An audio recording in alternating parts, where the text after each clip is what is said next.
pertemuan ke pertemuan, bahkan kita bikin tim percepatan yang dikeluarkan SK oleh Pak Menteri Pak Bahlil. Akhirnya atas perintah Presiden untuk menangani persoalan ini. Nah, 18 bulan ini juga sampai sekarang kita sudah ini terakhir kemarin baru pertemuan dengan Pak Menteri SDM Bahlil, Pak Bahlil. Ya, perubahan politik, birokrasi, perubahan Papua menjadi Papua Tengah ini mempengaruhi. Betul. Ada pergeseran jadi ya.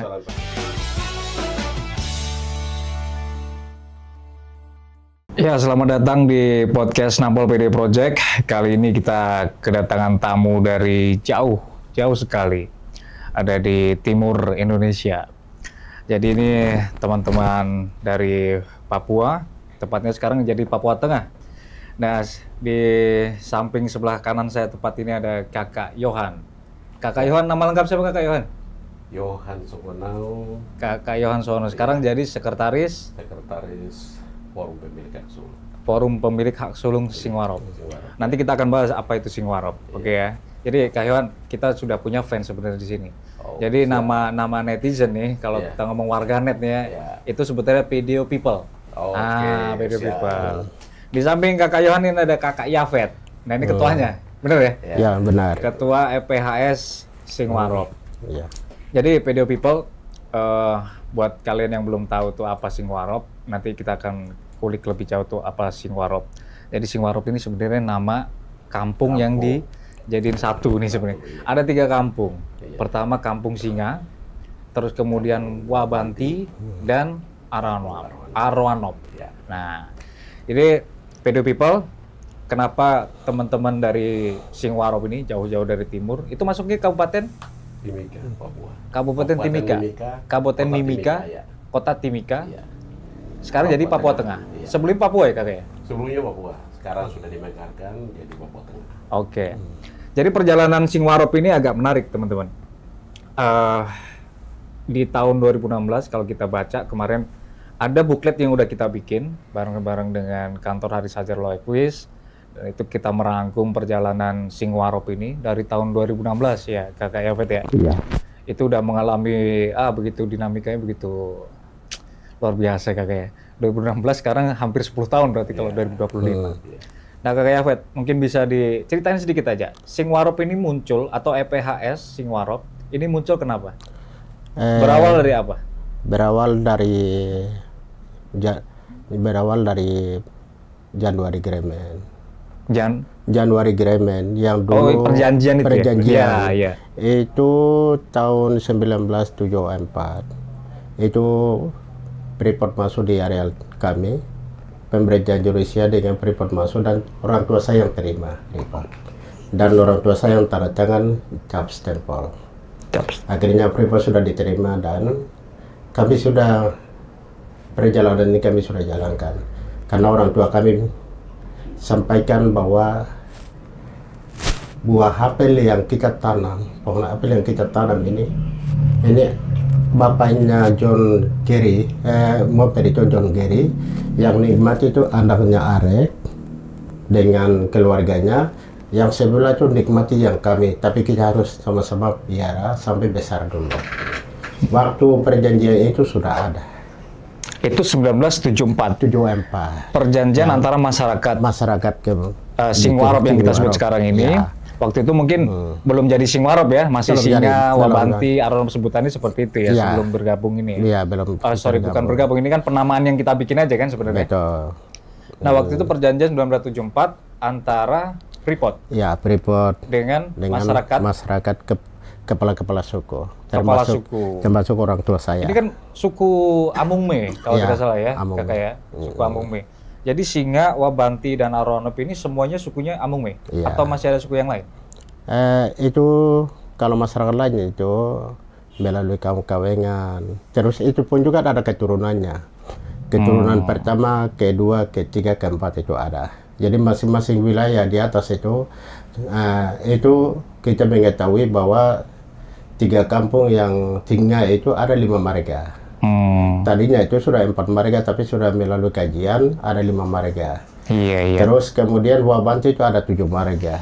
dengan Aronow itu 7 marga yang sekarang nggak ada. Ini identifikasi hasil dari Cendrawasih itu ya, identifikasi yang tahun 2014 itu ya kalau tidak salah. 2014. Cendrawasih bersama dengan Lembaga Masyarakat Adat Sukuamumi itu ya. Ya. Itu tebal banget kan identifikasi itu, dan itu menegaskan bahwa masyarakat yang ada di mana Singa, Wabanti dan Aronow itu memang punya hak di situ. Iya. Hak ulayat kalau kita sebutin itu kan. Iya, kira-kira seperti itu identifikasinya kan. Jadi kemudian setelah itu muncullah bikin salah satu MOU antara Freeport Lemasa dengan MOU. Buat itu tahun 2000, MOU 2000. Sehingga saya itu merasa bahwa saya itu macam apa ya? Saya ini orang tua yang pelaku pertama tapi diabaikan. Freeport itu panggil orang yang belum pernah ditandatangan, belum tahu orangnya siapa-siapa, itu yang dipanggil untuk bikin MOU baru pada waktu itu. Itu tahun 2000 itu? 2000. Sebelum identifikasi 2000. Berarti ya? Ya, sebelum. Maka itu saya juga dikecewakan oleh mereka bahwa kenapa anak-anak yang pelaku pertama ini tidak dipanggil. Sampai dengan itu saya sendiri bagaimana caranya supaya harus bikin kajian supaya diakui sebagai pemilik ini, siapa caranya bagaimana. Iya. Maka itu tahun 2006 itu saya ada sedikit koordinasi dengan Freeport dan lain-lain dengan Moped, sudah Moped panggil kami ketemu dengan Moped. Iya, dan akhirnya terbuka lah jalur komunikasi tadi itu ya. Komunikasi nah, itu. Singkat cerita ini, Kak Yohan, Kak Yafet, dari 2016 sudah mulai menampakkan diri ya. Singwarop ini kita sebutnya EPHS, PHS ini para pemilik hak sulung tadi itu bergabung dalam satu forum kan. Terus kemudian sudah mulai mendeklarasikan bahwa tuntutannya A, B, C dan sekian banyak itu. Nah, dari sekian banyak tuntutan ini mungkin Kak Yohan yang bisa cerita ini. Ya, mungkin sebutin secara ringkas nih, Kak Yohan. Apa masalahnya, kemudian tuntutannya seperti apa? Jadi masalah intinya bahwa Freeport hadir ke daerah areal Singwarop, Singawa dan Aronow ini kan masyarakat di situ sudah ada sebelum Freeport ada. Jadi kenapa sampai masyarakat sekarang menyatakan bahwa ganti rugi kompensasi selama ini belum terbayar? Nah, karena memang satu dokumen yang mengatur tentang kompensasi ganti rugi belum. Pemilik hak ulayat di situ, yang mana awalnya itu mereka bilang bahwa itu abu-abu, sehingga di mana Pak Yafet ketemu dengan Mr. James Moffett itu di Singapura, itu dia Pak Yafet dalam hal ini anak daripada atau cucu daripada pemilik hak sulung areal tambang itu minta bahwa saya ini kalau bicara-bicara dengan Freeport, saya pemilik terus, tapi tidak pernah diakui. Nah, pada saat itu Moffett bilang, kalau kau pemilik, kau pulang, kau bikin kajian. Oke, itu awal mula identifikasi tadi itu akhirnya. Akhirnya tahun 2012 itu bentuklah kerjasama antara Freeport, Mungkin dan juga Lemasa tadi. Nah, berawal dari tadi ganti rugi kompensasi. Saya tanahnya dikuasai, diambil tambang emasnya, diambil tembaganya, diambil peraknya, semua isi bumi dikeruk habis. Tapi saya dapat apa? Saya penonton setia. Bahkan saya tidak pakai sepatu sendal di areal tambang. Bahkan saya makan sampah di pinggir-pinggir jalan. Syukur-syukur kemarin ada namanya dana 1% kerusuhan tahun 1997. Itu kerusuhan itu menyebabkan sehingga sekarang itu orang Papua juga masuk makan di mes segala macam. Kalau dulu orang sekitar tambangnya tidak bisa, maka disisihkan. Itu akhirnya hal itu yang menyebabkan bahwa kita harus bikin kajian. Kajian itu akhirnya tahun 2017 kita bentuk suatu forum, forum pemilik hak sulung. Setelah kajian jadi, ini kan dokumen studi dari kampus yang menyatakan bahwa di sini marga ini ada di sungai ini, gunung ini. Marga ini, sungai ini, gunung ini. Dan siapa yang pertama datang, siapa yang kedua datang, siapa yang ketiga datang. Nah, Iya. artinya yang datang pertama itulah pemilik hak sulungnya. Dalam marga juga sudah susun rapi dalam buku kajian. Iya. Artinya bahwa Freeport itu sudah mau siapa pemilik, dia sudah tahu. berarti. Sudah tahu. Sudah tahu. Nah, akhirnya bentuk dalam komunitas namanya Forum Pemilik Hak Sulung itu kita berjalan. Dari Freeport juga sarankan kamu perdakan itu kalian punya buku itu. Oh, itu saran dari Freeport. Oke, artinya Dalam perda hal nanti ini, sebenarnya iya. kita mau ke sana ini kan Iya. perda itu. Iya. Tapi itu ternyata baru ketahui sini saya Oh. bahwa itu adalah saran dari Dari Freeport. Ibu Dia Star. ternyata- artinya dia juga ingin punya dasar ya. Iya, dasar. Hmm. Jadi kajian ini itu supaya menjadi kuat, maka dikasih nyawa. Ibaratnya ini ada sebuah media, dikasih nyawa. Nyawanya adalah satu pengakuan-pengakuan. Pengakuan itu kan kita ada dari DPR, kabupaten, DPR, provinsi, MRP, gubernur, semua ikut. Jadi kalau kita bicara ada buku tadi, Iya. kita punya buku Ada di buku buku. kuning, Buku kuning. buku kuning yang hasil kajian itu. Iya. Itu sudah bernyawa, jadi tidak bisa. Kalaupun buku kuning ini saat ini bilang bahwa legalnya dipermasalahkan, berarti kita masalahkan orang Freeport, kita masalahkan Uncen Uncen, ya, yang iya. melakukan ini.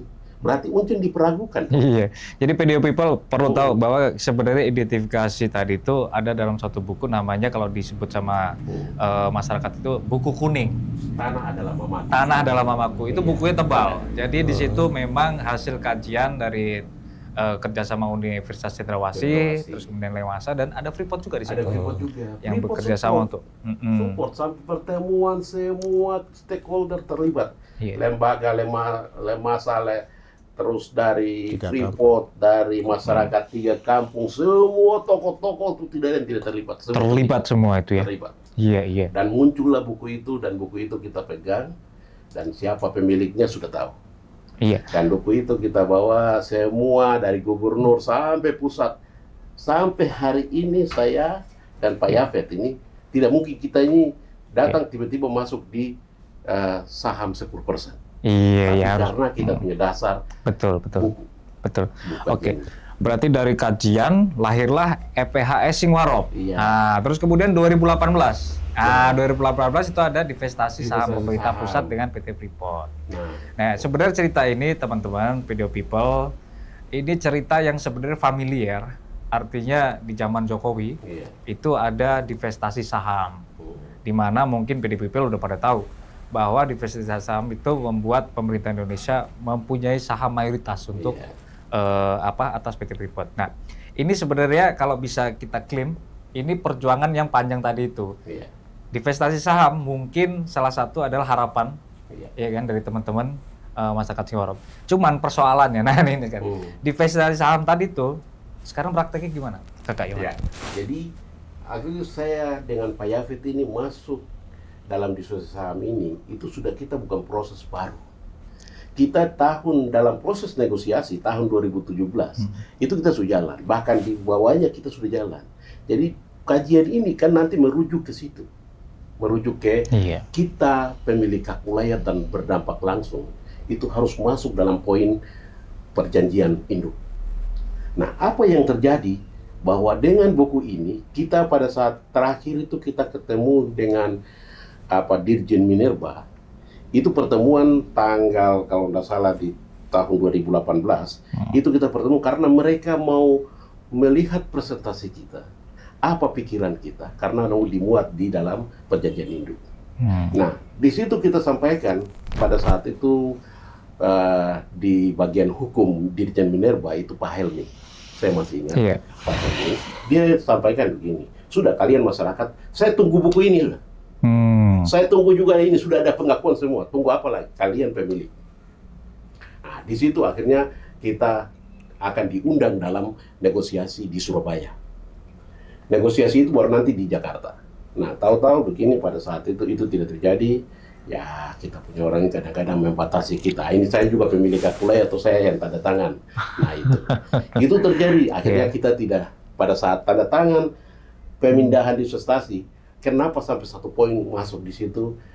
10% diberikan 3% provinsi Papua, 7% Kabupaten Mimika termasuk mewakili masyarakat pemilik hak wilayah dan berdampak langsung. Iya, terdampak permanen kalau tidak salah ya. Terdampak permanen. Itu masuk di situ. Iya.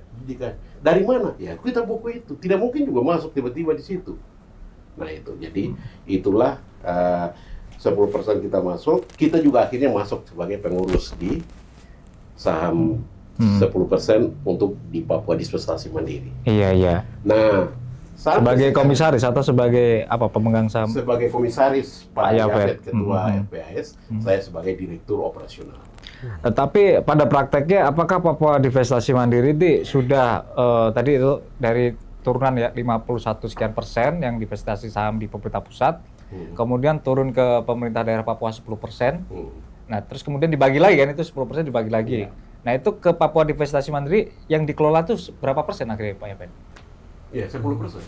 Jadi 10% ini sekarang dikelola sama Papua itu, PDM. Secara tertulisnya itu dalam kesepakatan bersama di tanggal 12 Januari 2018 itu seharusnya itu dikelola oleh Papua. Tapi sekarang prakteknya, nah itu prakteknya sampai sekarang itu masih di Main ID di di konsorsium. Ya. Kenapa sampai sekarang masih di Main ID? Ya kita dalam hal ini tidak bisa menyalahkan siapa-siapa, tapi kita semua salah. Kenapa saya katakan begitu? Pemda dengan Pemprov itu seharusnya dalam waktu 6 bulan itu dia harus membuat PT bersama, namanya PT Papua Dispensasi, Prusda, perusahaan daerah. Tapi perusahaan daerah itu belum terbentuk lewat 6 bulan. Akhirnya dalam satu klausul di perjanjian bersama 12 Januari itu, kalau Pemda dan Pemprov belum siap, maka ini diambil alih oleh pusat. Mereka pakai klausul itu bahwa ini sudah ditaruh, tapi di Main ID mereka taruh namanya PT IPMM, Indonesia Metal Mineral Mining kayak gitu. Jadi IPMM. Nah itu kita punya 10% itu ada di situ bersama 15% dari Main ID taruh di situ.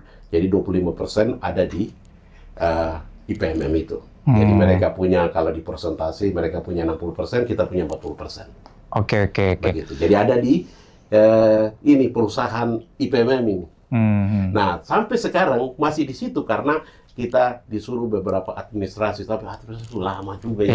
Iya. Lama. Iya, perjuangan belum selesai. Perjuangan belum selesai. Dan kita juga pertemuan ke pertemuan, bahkan kita bikin tim percepatan yang dikeluarkan SK oleh Pak Menteri Pak Bahlil.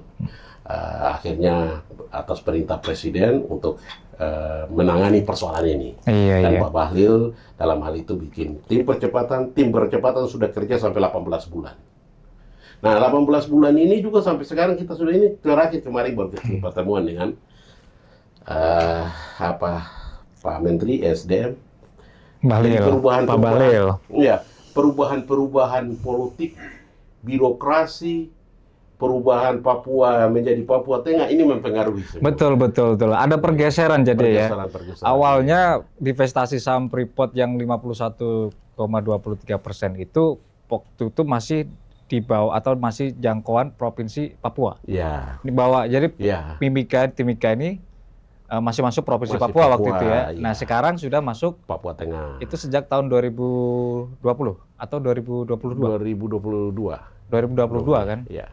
Ada pemekaran di situ. Ada pemekaran. Ini menambah kompleksitas persoalan bagi-bagi tadi itu ya. Bagi-bagi. Jadi bukan lagi di daerah saja, tapi di pusat juga begitu. Tadinya Inalum merubah menjadi Main ID. Iya. Main ID. Nah, Main ID di bawah juga kita ada persoalan pergeseran Papua dan Papua Tengah. Nah itu terus sekarang persoalan pengurus Main ID ini juga dulu yang lama ganti baru lagi. Nah ini persoalan. Tapi kita rasa tetap harapan kita itu dijawab oleh berbagai pihak. Kita yakin dalam perjalanan hidup ini Tuhan sudah taruh orang-orang baik. Yang akan melihat persoalan termasuk Pak Tio. Jadi kenapa bawa persoalan ini di publik? Nah, kita juga ya ibaratnya simpan proses jalan, kira-kira siapa yang akan lihat. Tapi kita tahu Tuhan lihat. Iya, iya. Saya ke Kak Yafet. Kak Yafet, proses yang panjang ini, terus kemudian sampai sekarang hasilnya belum bisa dinikmati secara secara langsung ya. Artinya belum ketahuan nih mau seperti apa arahnya nanti kan. Nah, dari proses yang panjang ini, dampak ke masyarakat saat ini itu apa? Mungkin kalau kita potret kemarin yang kita udah bikin dalam buklet itu ada salah satu persoalan tailing, ya kan, limbah Freeport. Terus kemudian ada persoalan dana bagi hasil. Terus kemudian ada persoalan-persoalan lain yang mungkin Kak Yafet lebih paham lah soal itu. Nah itu masih berlangsung persoalan-persoalan itu? Ya, persoalan itu kita lagi proses. Karena perjuangan ini kan, karena Freeport ini sudah lama. Sudah lama dan dari situ, itu masyarakat tiap tempat, itu kan sudah diabaikan benar-benar. Maka kenapa kita buat kajian ini dengan bikin satu front pemilik Solo itu membantu masyarakat tiga kampung yang selama ini diam. Pendiam. Maka itu yang kemarin itu kita mendukung AMDAL. AMDAL ini juga mempengaruhi supaya di situ ada permainan-permainan yang dilakukan oleh Freeport. Mendukung atau menolak? Mendukung. Kemarin kami memang benar, kami menolak. Menolak awalnya waktu itu pembaruan AMDAL ya? Pembaruan itu kami menolak. Setelah kami menolak karena apa? Ada alasannya. Hak dan kewajiban kita sudah masuk tercatat di dalam AMDAL. Berarti kami tahu bahwa hak kita sudah ada di dalam AMDAL itu. Akhirnya kita bisa terima. Tapi kalau kita mendukung dengan kosong, mendukung untuk siapa? Itu. Iya, iya. Itu bisa ceritakan sedikit aja, Kak Yafet. Itu pengurusan AMDAL, itu tahun berapa? 2000? Yang baru? Pembaruan AMDAL kemarin? 2022 sampai 2023 ya. 2022, ya itu proses itu mereka ya. Iya. Itu sampai sekarang gimana? Sudah terbitkah dokumen AMDAL-nya atau masih proses juga? Maka itu sekarang itu kita ada dua pertemuan antara AMDAL pendukung dengan AMDAL utama. AMDAL pendukung itu memang benar-benar kami ribut pada saat pertemuan itu. Ribut dengan? Ribut dengan semua kementerian Freeport, terus dengan provinsi Papua, kabupaten, semua terlibat elemen. Iya, iya. Maka kami bilang bahwa kami kenapa kami belum masuk di dalam itu. Akhirnya kami minta bahwa kasih masuk kompensasi dengan ganti rugi. Iya. Ya. Itu dari awal, dari dokumen yang sudah diproses kemudian disampaikan ke masyarakat. Ya. Itu ada perubahan kah? Atau dari awal memang tidak ada sama sekali pelibatan atau memasukkan tadi itu hak-hak tadi itu? Ya. Dari awal memang sudah tidak ada. Dari awal itu tidak ada sama sekali. Sampai proses yang sekarang terbaru tadi itu yang kementerian baru ada. Maka itu yang Freeport dengan KLK sudah terima dan mereka kasih masuk kompensasi dengan ganti rugi. Oke. Sudah dimuat dalam AMDAL dengan berita acara sudah ditandatangani oleh Freeport dengan KLK. Nah kemarin saya lihat videonya itu kemarin sempat itu ribut di Kementerian LK. Itu gara-gara apa itu? Sudah diundang tapi sudah dibatalkan. nanti kita akan tunjukkan video. Boleh nggak ditunjukkan videonya? Nanti kita bicara. Oh iya boleh. Jadi teman-teman Singwarop ini berarti hampir setahun ini bolak-balik ke Jakarta ya, itu sering sekali ya kakek? Iya, itu sering sekali. Mulai COVID pun orang lain mungkin takut segala macam, kita jalan aja udah. Perjuangan masyarakat ini kan perjuangan yang cukup dalam 5 dekade, nah bahkan 6 dekade ini kan perlu ada perhatian. Siapa yang berbicara untuk masyarakat ini? Ketika masyarakat di sana suruh bungkam, diam, tidak bersuara sedikit, ya juga ditekan. Nah itu kita harus hadir. Kita harus hadir untuk berbicara hal-hal yang mungkin banyak orang yang punya kepentingan, mereka merasa terganggu. Tapi bagi kebenaran dan keadilan itu pasti kita harus hadir. Saya boleh nggak dikasih gambaran sedikit? Posisi Kampung Singa, Wabanti dan Naronom itu kalau di peta ini kan masuk Tembagapura ya? Iya.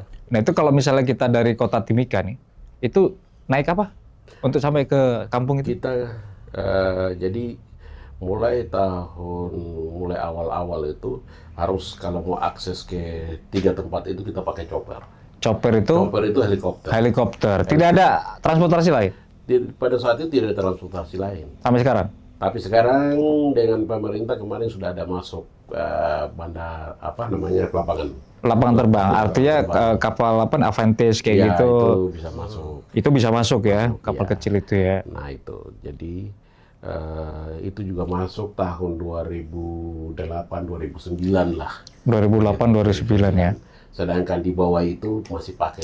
Sekali terbang bayar berapa, Kakak? Sekali terbang itu Saya pernah terbang bayar 40 juta. Iya, 37, 40. Nah, itu tergantung 37-40 juta. Iya. Sekali terbang. Sekali terbang. Kalau PP?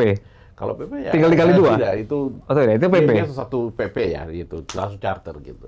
Oh, charter segitu ya. Iya. Artinya bisa muat, kalau waktu itu saya itu cuma 6-7 orang. Iya.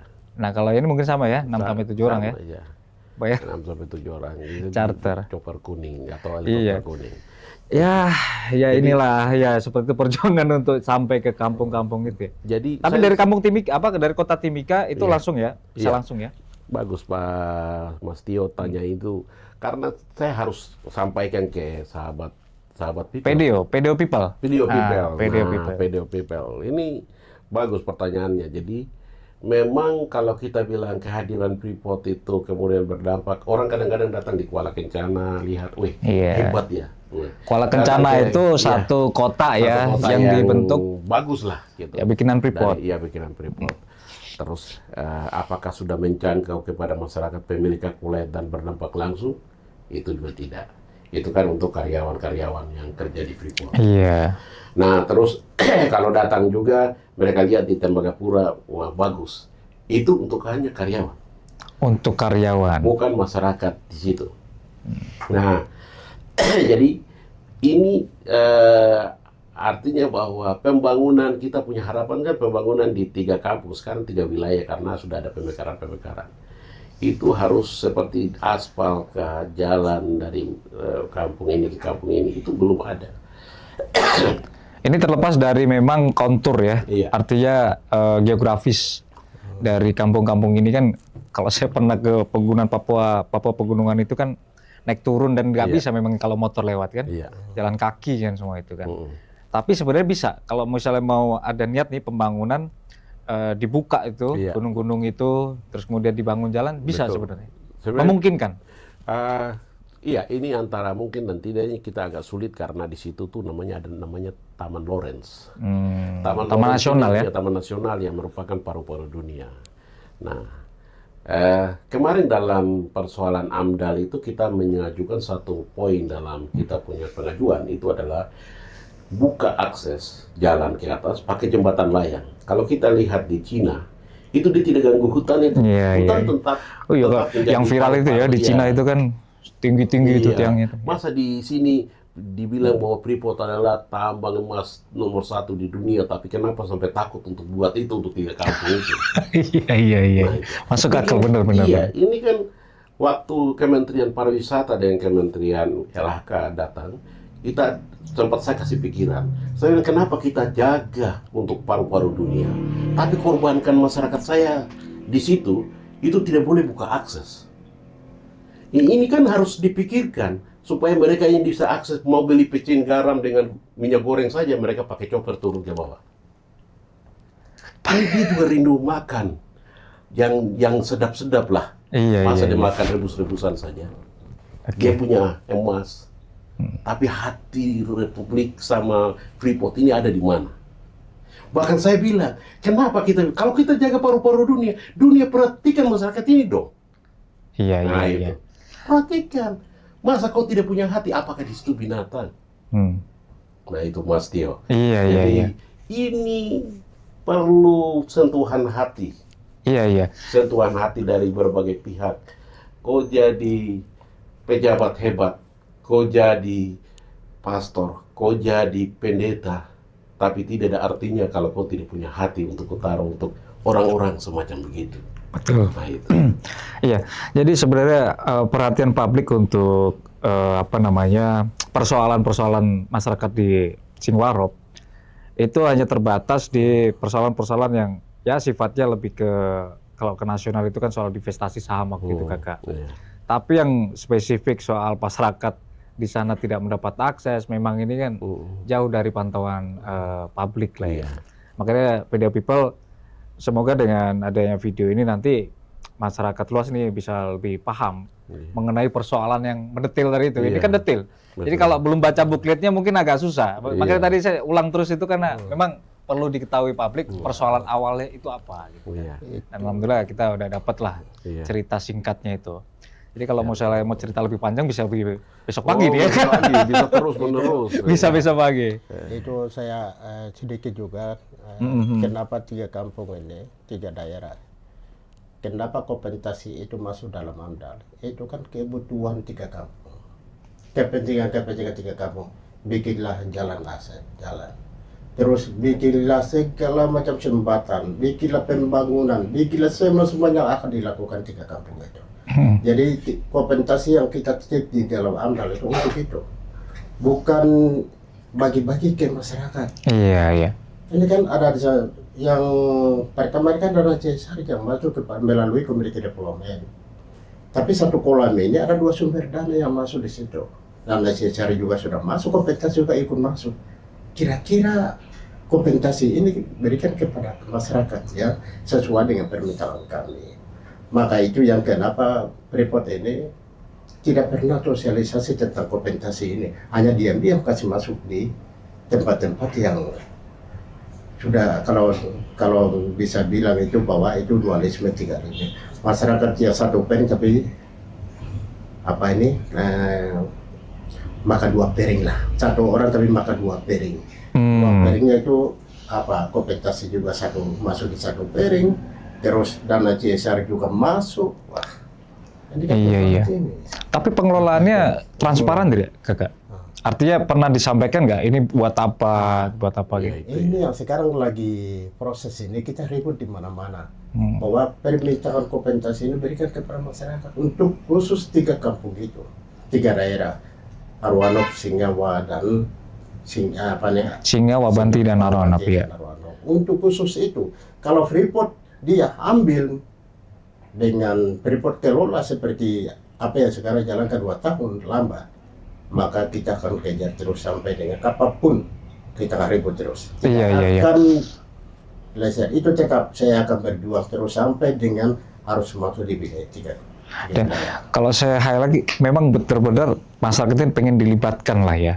Artinya tidak dianggap sebagai patung aja kan, atau tidak dianggap sebagai kampung yang tidak ada orangnya kan.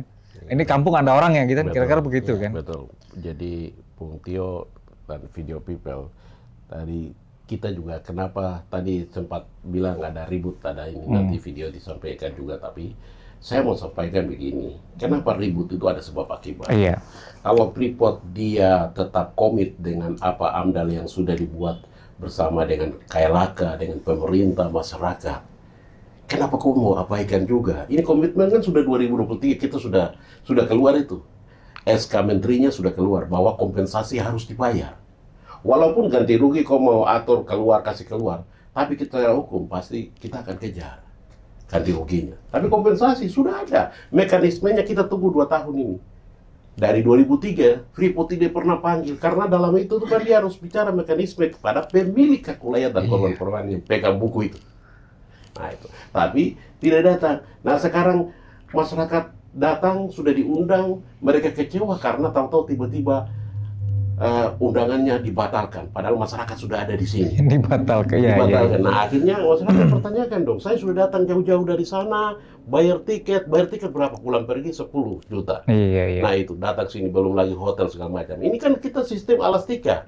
Orang berjalan dengan pinjaman segala macam, datang untuk bicara kompensasi dan nasib hidup mereka. Tapi datang sini dari direktur LHK di bagian AMDAL. Direktur LHK, ya. Itu langsung bilang bahwa dibatal tanpa ada alasan dan batas waktu tertentu. Siapa yang tidak marah? Masyarakat ini sudah sekitar 20-an orang sudah ada di sini. Mau ikut pertemuan yang berwibawa antara PT Freeport dan juga masyarakat FBHS sama Kementerian. Kementerian. Tapi tiba-tiba ibu batalkan itu. Nah itu. Nah sekarang marah-marah, nanti video dimunculkan. Loh saya bilang, loh kan kita sudah bilang, bicara baik-baik lah. Gitu. Bicara baik-baik supaya ini tanpa ada persoalan. Kenapa Freeport dia harus, artinya, saya tidak tahu apakah ini, bukan Freeport, kenapa tiba-tiba. Iya. Ini perlu dipertanyakan memang. Iya, nggak apa-apa, tanya aja. Kenapa LHK ini? Kenapa LHK? Sekarang Kementerian Lingkungan Hidup nggak ada. Batal bisa 2 kali. Dari tanggal 25 batal ke tanggal 31, batal lagi, tunda ya. Terus 31 dibilang batal lagi dengan alasan bahwa, loh ini apakah apakah LHK ini sudah tidak bermain api dengan masyarakat? Nah ini kita tidak tahu kenapa bisa terjadi begitu. Apakah administrasinya sebobrok itu? Nah ini kita jadi perlu video people jadi kementerian sekarang namanya Kementerian Lingkungan Hidup. Iya, Kementerian Lingkungan Hidup. Iya. Kementerian Lingkungan Hidup ini. Nah itu. Ya jadi, memang berhak kita bertanya itu kan. Ya kita kan bertanya, nggak ada masalah. Ya, kita bertanya, nanti tinggal jawabannya kita cari masing-masing. Begitu. Jadi memang terakhir kemarin Video People, teman-teman dari masyarakat Ciwarop ini diundang ya kan. Ceritanya diundang kan? Diundang. Audiensi lah sebenarnya ya kan. Tapi ternyata acaranya ditunda. Ya kita nanya. Tapi kemarin sempat dapat jawaban nggak kenapa ditunda itu dengan alasan yang logis masuk akal? Sampai sekarang masih belum. Akhirnya hari ini itu harus ketemu dengan Menteri juga. Menteri juga belum ada informasi kabar sampai sekarang. Kami berharap bahwa ya ada kabar. Ya ini kan masyarakat mereka kecewa. Saya dan Pak Yafet kemarin kita ada rapat tentang rapat saham datang ke sini dengan Pak Menteri Bahlil.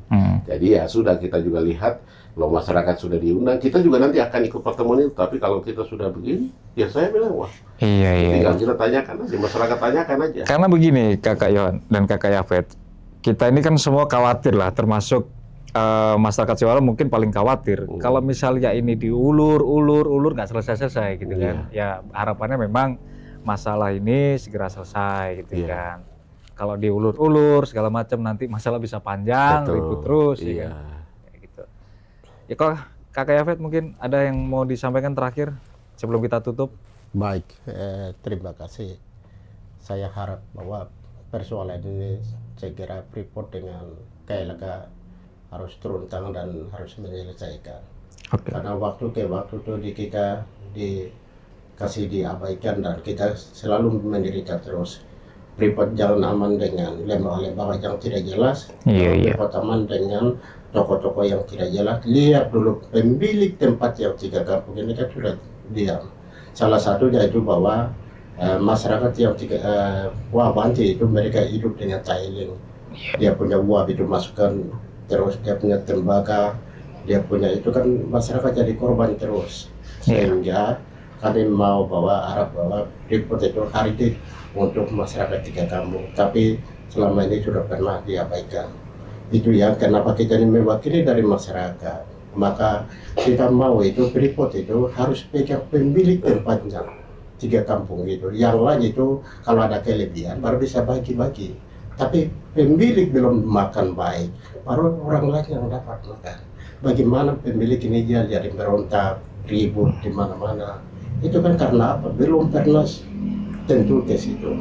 Maka itu yang harapan saya bahwa Freeport itu harus kerja dengan negara, harus kerjasama dengan pemilik tempatnya itu. Karena tempat itu Tuhan yang berikan kepada kami, bukan negara yang memberikan kepada kami. Itu Tuhan yang berikan kepada nenek moyang kami. Nah, sekarang itu yang jalan adalah anak cucu kami. Maka itu saya tidak mau diabaikan juga seperti orang tua kami. Maka itu saya bersyukur kepada Tuhan. Tuhan taruh emas di Papua, Pulau Indonesia. Apa negara ada itu karena ada emasnya. Harus pemilik juga harus dapat bagian. Kenapa negara dengan Freeport yang nikmati baru pemilik dapat apa? Tidak pernah tentu di situ. Maka sekarang kesempatan ini saya beritahukan kepada seluruh bahwa kasihan masyarakat kami itu bagaimana. Coba ada tanda tanya, apa kehadiran Freeport seperti untuk masyarakat seperti apa dengan pemerintah. itu telah panjang dari Tuhan. Oke. Tuhan yang berikan kepada kami. Betul. Dan satu sampaikan bahwa milik Kaisar, milik Kaisar, milik Tuhan, milik tempat, tiga kantor. Iya. Yang saya bisa katakan. Betul. Jadi BDO People perlu tahu masyarakat Singwarop ini benar-benar memegang teguh prinsip adat, ya kan. Salah satunya terkait dengan yang sering kita kampanyekan itu adalah tanah adalah mamaku. Jadi nanti kalau BDO People pengen tahu lebih banyak soal filosofi yang mendalam itu tanah adalah mamaku, bisa nanti baca buku yang identifikasi itu di situ juga dijelaskan. Jadi terima kasih Kakak Yohan, Kakak Yafet atas waktunya jauh-jauh dari Papua. Semoga nanti BDO People bisa saling membantu lah untuk ya komen lah setidaknya atau memberikan masukan ke pemerintah. Nanti di kolom komentar silakan kita kritisi bareng-bareng lah pemerintah ini kan, Kakak Yafet sama Kakak Yohan. Terima kasih sekali lagi BDO People, sampai jumpa di podcast berikutnya.